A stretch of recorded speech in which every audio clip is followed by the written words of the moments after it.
오늘도 이 자리에 오신 여러분들 정말 환영합니다. 참 잘 오셨습니다. 은혜가 넘치는 그런 축복이 있는 그런 시간 되시기를 간절히 축원합니다. 오늘 우리가 말씀의 제목이 함께 울고 함께 웃는 성도라는 말씀으로 정했습니다. 오늘날 우리가 살아가는 시대에는 공감이 사라진 그런 시대를 우리가 살아가고 있습니다. 특히 우리 한국의 깊은 정치적 혼란과 갈등으로 인해서 여러 가지 우리 많은 사람들이 가슴 아파하고 어려운 가운데 우리가 있습니다. 온 국민, 온 백성들이 다 힘들어하는 우리가 시대를 지금 살고 있다 보시면 되죠.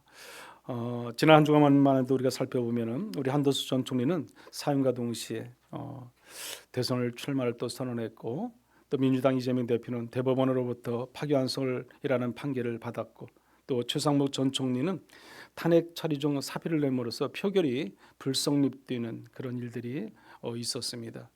이수적인 것들이죠. 참으로 온 나라가 갈등이 계속 점점 점화되는 그런 일들이 많이 있게 되는데, 야당의 탄핵과 또한 그 여야 간의 극한 그 대립이 어떻게 보면 국민들에게 많은 피로감을 남기는 오늘날 우리의 삶의 자리가 아닌가 생각을 합니다. 국가가 이끌어갈 지도자가 물러나고 또 새로운 리더십을 꿈꾸는 이들이 나타나는 일련의 과정 속에서 우리가 더 희망찬 소망이 있는 그런 미래가 펼쳐져야 되는데, 그렇지 못한 불안과 혼란이 더 야기되는 그런 현실이 지금 우리가 살아가는 현실이 아닌가 저는 생각해 봅니다. 무엇보다 이 모든 갈등의 중심에는 공감의 상실의 문제라고 저는 생각을 합니다. 소통과 공감이 이루어지지 않는 현실, 여야 정치인뿐만 아니라 모든 지도자들, 모든 국민들마저도 소통과 공감이 상실되어져 있기 때문에 우리는 이런 문제들이 발생한다고 저는 생각을 합니다. 서로를 이해하지 않고 존중하지 않는 국민들의 마음을 또 들으려 하지 않는 정치인들, 특히 지도자들,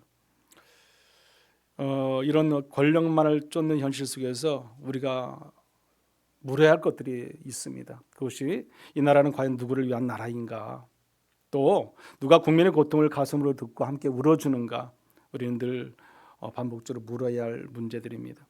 저는 요즘 우리나라의 미래를 생각하면 좀 우울할 정도예요. 우울할 정도. 물론 저뿐만 아니라 여러분도 마찬가지일 겁니다. 다 같을 거예요. 온 국민이 백성들이 아마 그렇지 않을까 생각을 합니다. 가슴이 답답하기도 하고, 또 어떤 불안과 또 미래가 펼쳐지지 않는, 보이지 않는 그런 답이 계속 있는 그런 현실의 삶을 우리가 살아가고 있다 보고 있습니다. 오늘날 우리는 점점 그 공감의 능력을 그래서 잃어가는 시대를 우리가 살아가고 있다 저는 생각을 합니다. SNS와 그 디지털 커뮤니케이션은 수없이 차고 넘쳐나지만 진짜 마음을 나누는, 소통할 수 있는 그런 공감이 우리에게 너무도 부족한 거죠. 그렇다면 오늘날 우리 한국교회는 어떨까? 정치권의 대립과 갈등으로 얼룩져 있고 국민들은 피로감 속에 빠져 있는 이 현실 속에서 과연 소통과 단절이 소통이 잘 이루어지고 있는 그런 우리 한국 교회일까?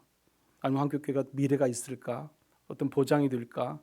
우리는 많은 것을 생각해 볼 수가 있습니다. 교회 역시 그러나 현실의 우리 한국이란 나라 같이 예외는 아닙니다. 신뢰는 무너지고 젊은 세대는 점점 우리는 빠져나갑니다. 중고등학교까지도 그래도 그나마 부모를 따라서 형제들과 같이 학생 예배라든지 주일학교 예배를 잘 드렸다 할지라도 성인이 되자마자 우리 젊은 청년들은 다 통계를 보니까 요즘은 8명 이상이 다 빠져나가더라고요. 10명 중에 8명은 사회에 나오자 발을 딛자마자 모두가 교회를 떠납니다. 그리고 2명 정도만 부모와 같이 신앙생활하고 교회를 나오는 것을 볼 수 있습니다. 소통과 공감이 단절된 현 사회 속에 살다 보니까 그 자녀들마저도 그들의 학생 때 지켰던 그 신앙도 지키지 못하는 현실이 너무 안타깝다는 것입니다. 그렇지 못함으로 세상과 다를 바 없는, 어떻게 보면 교회도 이런 공동체 안에서 우리가 늘 불안할 수밖에 없는 현실 속에 있습니다. 지난주에 제가 짧게나마 한국교회 현실에 대해서 말씀을 조금 드렸었어요. 지난주에 공교롭게도 지난주에 저희 교회 여기 안양에 있는 대림대학교 한 교수님이 찾아오셨어요. 그래서 그 교수님과 한참 1시간 넘게 이런저런 얘기를 나눴습니다. 특히 이제 한국 교회에 대한 이야기. 그분이 저기 수원의 그 중앙침례교회 장로님이신데 이제 이런저런 얘기를 나누면서 그분이 이제 그 통계를 낸 게 있더라고요. 그 통계를 낸 것이 그것도 최근에 얼마 되지 않은 최근인데 낸 통계를 가지고 있어서 같이 이런저런 얘기를 나눴었는데 한국 교회가 세상으로부터 지탄을 받고 적대시하고 비판을 받고 그래야 이유가 왜 그런가? 왜 한국 교회들이 이렇게 꼭 지탄을 받고 적대시함을 받아야 되는가?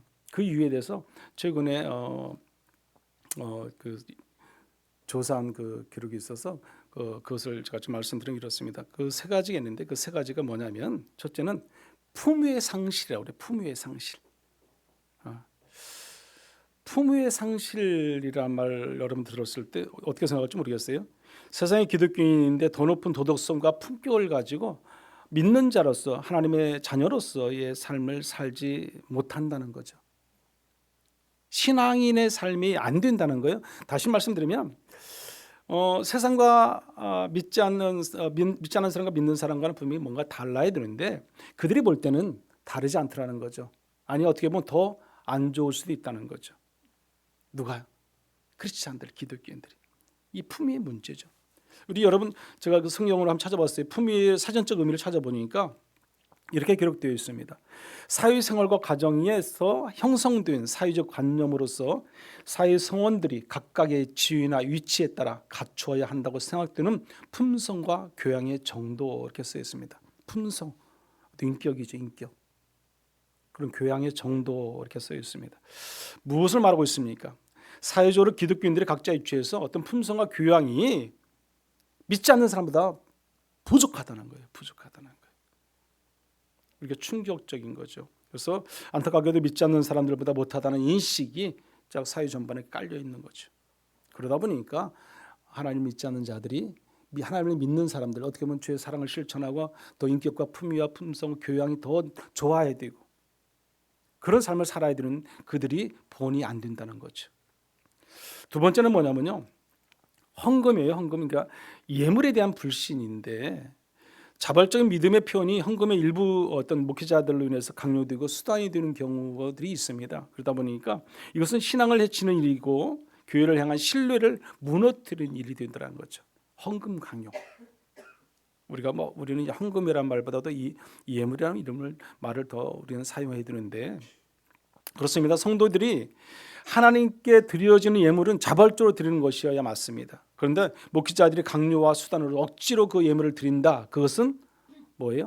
결국은 시험거리가 될 수밖에 없는 거죠. 시험거리. 믿음을 가지고 있든 가지고 있지 않든 시험거리가 될 수 있다는 것이죠. 그런 방법은 주로 우리가 이단주의자들이 많이 사용하는 방법들이에요. 교주나 그런 사람들이 그 헌금을 강요해서 그들의 배를 채우고 그들이 더 물질의 어떤 욕심을 내는 것들은 다 이단주의자들이 하는 일들인데 우리나라 기독교 교회에서도 그런 일들이 종종 있다는 것이죠. 그게 두 번째고요. 세 번째가 뭐겠습니까? 세 번째 뭐 같아요? 여러분? 세 가지인데 상처예요. 상처. 교회 안에서 이 세상은 기독교인들에게서도 상처를 제일 많이 받는다 그런 말을 해요. 상처를 받는다. 제가 예전에도 몇 번 말씀드렸지만 뭐 전도를 한다든지 어떤 새로운 사람들 만나서 뭐 대화를 하다가 신앙 얘기를 하다 보면은 교회를 예전에 잘 나갔다고 그러잖아요. 근데 지금 교회 안 나간다고 그러잖아요. 왜요? 상처받았으니까요. 그분들이 안 나가는 이유는 딱 한 가지예요. 상처받았어요. 상처. 누군가에게 상처를 받았어요. 누군가에게. 목회자한테 받든 성도에게 받든 어떤 친구에게 받든 누구한테든지 상처를 받았기 때문에 뭐예요? 교회를 떠나고 안 나가고 그런 분들이 많아요. 저는 그런 사람들 저도 많이 만났어요. 한때는 그런 사람들 나가지 못하게 막 잡아보기도 하고요. 막 여러 가지 많은 또 대화를 통해서 설득도 해보기도 하고 그런데 쉽지가 않습니다. 한번 마음 먹으면요. 그건 뭐예요? 상처받았기 때문에 떠나는 거죠. 우리는 하나님의 사랑이 있어야 할 교회 안인데 성도들의 상처를 가장 많이 주고 받고 떠나는 그래서 분열이 되는 그런 일들이 계속 반복적으로 어디가 일어난다? 교회에서 일어난다는 것이죠.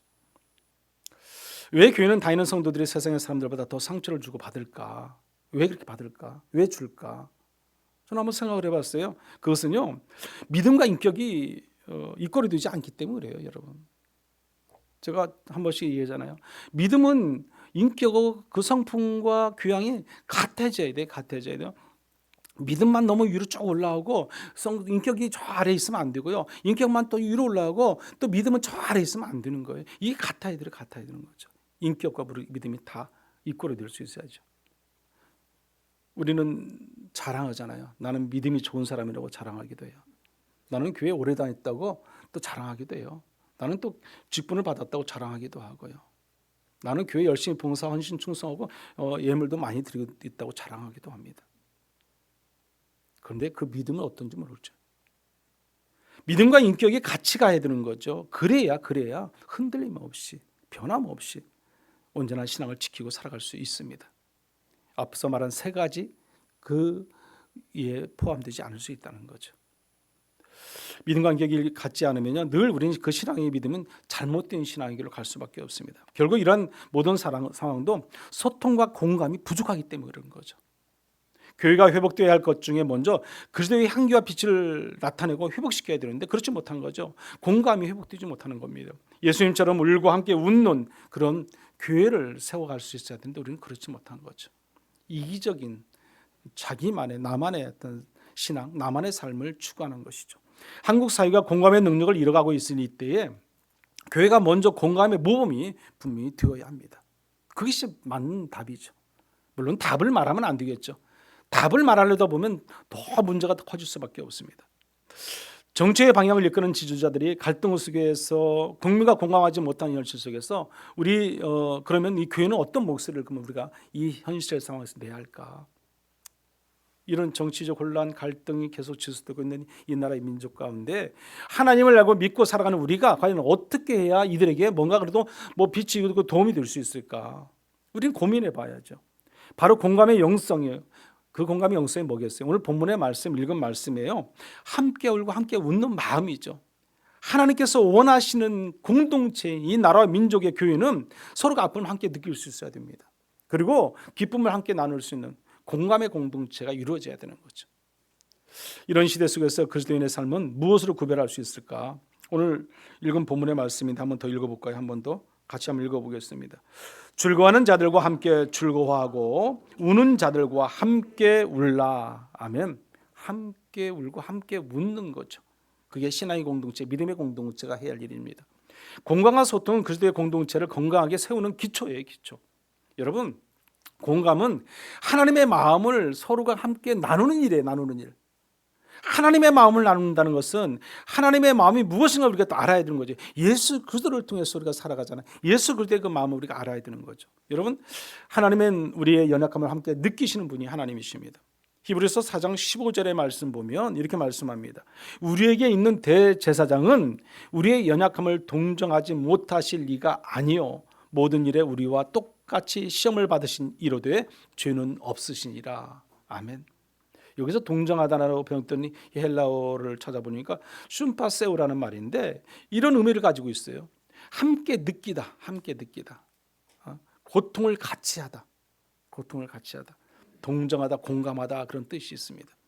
하나님은 우리의 그 삶 가운데 내려오셔서 함께 아파하시고 고통스러워서 괴로워하시고 이 땅에 같이 3년 반 동안 공생애 동안 주님이 함께 하셨어요. 여러분, 예수님은 하늘 보좌를 버리시고 이 땅에 오셨어요. 누구에게 오셨습니까? 가난하고 병든 자들, 헐벗은 자들, 고통스러운 자들, 그들을 찾아오신 분이 예수님이십니다. 하나님은 하늘에서 멀리 계신 분이 아니라요. 우리의 아픔과 우리의 모든 것을 아시고 늘 우리 곁에서 우리를 치유하시고 우리를 회복시키시는 분이 하나님이세요. 그 하나님의 은혜로 우리가 살아가는 겁니다. 예수님께서 이 땅에 오신 이유가 바로 그것이죠. 우리를 고쳐주시기 전에 우리는 우리 옆에 앉아주신 분이 예수님이세요. 우리가 고통을 없애기 전에 그 곁에서 그 고통을 먼저 느끼고 계신 분이 누구다? 예수님이시라는 사실이에요. 이것이 공감이고요. 이것이 바로 하나님의 신실한 마음이죠. 마음. 요한복음 21장에 보면 예수님은 죽은 나사로 무덤 앞에 섰습니다. 그리고 마르다와 마리아를 보시고 예수님께서는 먼저 뭐 하셨냐면 죽은 나사로를 먼저 살리지 않으셨어요. 함께 우셨어요.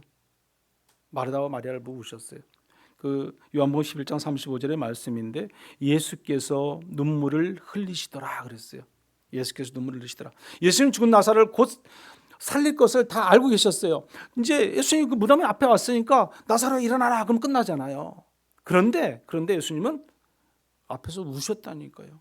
같이 눈물을 흘리셨어요. 아픔을 같이 했어, 같이. 마르다와 마리아의 그 아픔을 같이 슬퍼하는 거죠. 같이 울고 같이 기뻐하는 누구다? 예수님이셨어요. 그럼에도 불구하고 당장 아픔을 느끼시는 그 자들과 함께 우는 것처럼 그 예수님의 그 마음을 우리가 알아야 되는 겁니다. 이것이 공감이죠. 미래의 소망을 말하기 전에 지금의 눈물을 닦아주는 거, 그게 공감이에요.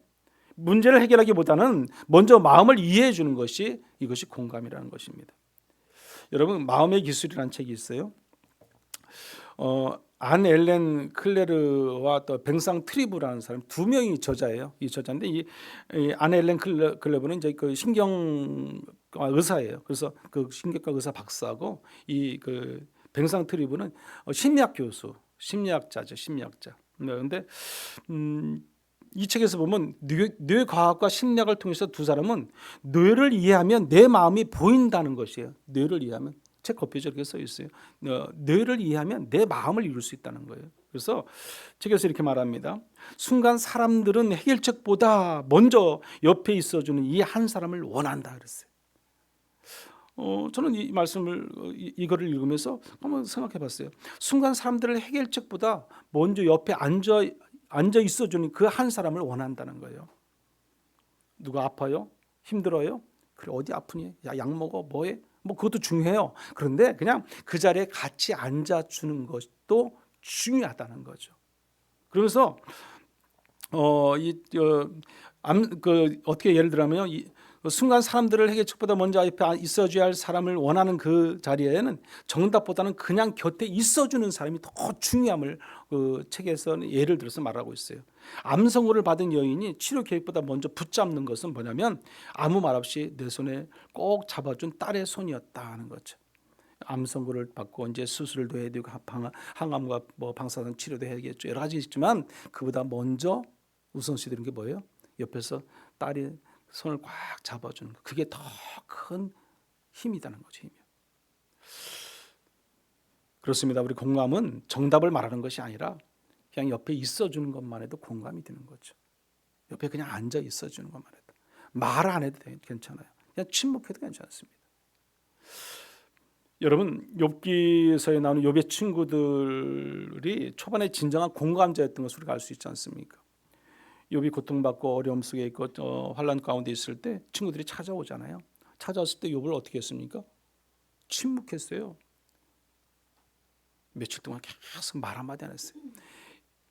여러분, 욥기 지금 욥이 너무 고통스러워요. 아파해요. 정말 힘들어요. 그런데 옆에 와서 다 그냥 욥의 마음을 아니까 얼마나 힘들까, 얼마나 고통스러울까. 그러니까 옆에서 그냥 앉아 있어서 친구들이 함께 같이 옆에 있으면서 욥과 같이 울었던 자들이 친구들입니다. 그게 공감이잖아요. 욥기서 근데 2장 13절 한번 보면 이렇게 말씀합니다. 밤낮 7일 동안 그랬어요. 그와 함께 땅에 앉았으나 욥의 고통이 심함을 보므로 그에게 한마디도 말하는 자가 없었더라. 이게 진정한 공감 아니겠어요? 저는 말씀을 준비하면서 정말 이게 진짜 공감이다. 말 안 해도 괜찮아요. 한마디 안 해도, 위로의 말 안 해도 괜찮아요. 그냥 옆에 그냥 있어준 것만 해도, 옆에 앉아 있는 것만 해도 뭐예요? 위로가 되고 힘이 되고 능력이 되는 거죠. 그게 진정한 공감이죠. 공감은 침묵 속에서 진정한 동행이 됩니다. 하지만 그 욥의 친구들이 그렇게만 있었으면 얼마나 좋았겠습니까? 말을 하잖아요. 어떤 말을 합니까? 그것은 너는 하나님께 죄가 있어서 그래. 정죄잖아요. 정죄.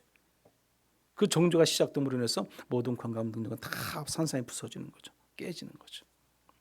말보다 더 위로가 되는 것은 침묵 중에 곁에 앉아 있어 주는 것이 더 힘이 되는 겁니다. 그들이 말하지 않았기 때문에 위로가 되었고 함께 있어 주기 때문에 공감이 되었었어요. 그러나 말함과 동시에 모든 것은 사라지는 거죠.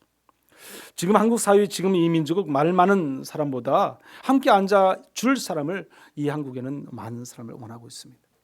또 함께 앉아 있어야 할 때 묵묵히 동행할 수 있는 공감의 사람이 되기를 이 사회는 원하고 있다는 겁니다. 욥의 친구들이 입을 열은 순간 공감은 깨집니다. 그것은 정죄로 결국은 바뀌게 된다는 것입니다. 그때부터 그들의 공감은 깨지고 관계는 뭐로 남아요? 상처로 남는 거죠. 상처로. 오늘의 정치권과 지도자들 역시 국민과 성도들의 아픔을 들으려 하지 않습니다. 자신의 논리와 입장만 내세웁니다.